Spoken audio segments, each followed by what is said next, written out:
Gentleman is recognized. I thank the gentleman for yielding. Mr. Speaker, I rise today in support of H.R. 1842, the Strengthening Children's Safety Act of 2017. Mr. Speaker, there are few things more shocking to the conscience or sickening to the soul than crimes against children, the most innocent, the most vulnerable members of our society. In my time as a federal prosecutor, the child exploitation images that I was forced to review as part of the evidence were by far the most disturbing and difficult part of that job. All these years later, I still can't erase those depraved images from my mind, and I doubt that I'll ever be able to do that. But crimes against children should stick with us. They should haunt us, and then they should spur us to take action.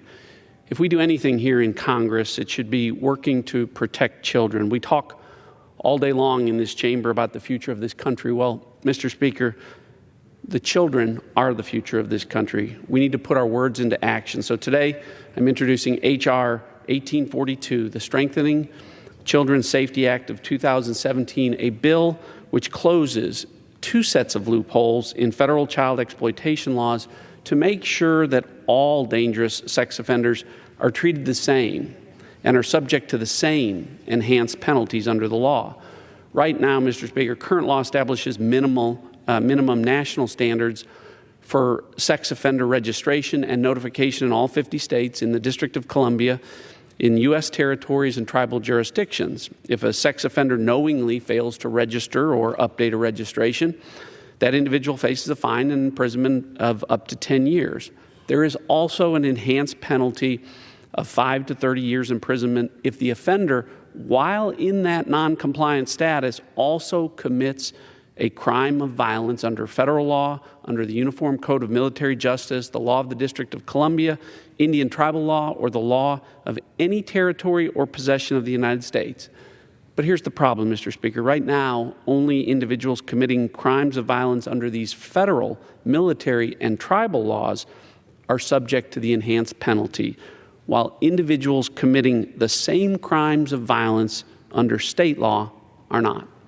Mr. Speaker, hopefully we can all agree that child predators committing crimes of violence should be subject to the same enhanced penalties regardless of whether these crimes are being charged in federal court or at the state level.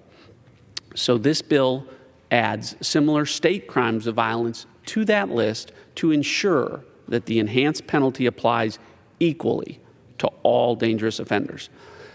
Mr. Speaker, the second portion of H.R. 1842 addresses enhanced sentences for individuals with prior sex offenses. Fortunately, our child exploitation laws consistently do call for higher sentences anytime a defendant has a prior conviction for federal or state sex offenses. But currently, these sentencing provisions do not consistently include all similar sex offenses convictions that arise under the Uniform Code of Military Justice. H.R. 1842 amends those federal child exploitation laws to include all child sexual exploitation offenses under the Uniform Code of Military Justice in the recidivist provisions as appropriate. Again, I think it's critical, Mr. Speaker, that we close this loophole to ensure that all prior child exploitation convictions are penalized for repeat offenders. Many issues in Congress these days are partisan, but it is my sincere hope, Mr. Speaker, that members on both sides of the aisle today will be able to come together to support stronger protections for children who are sexually abused. I urge all my colleagues to support this important bill, and I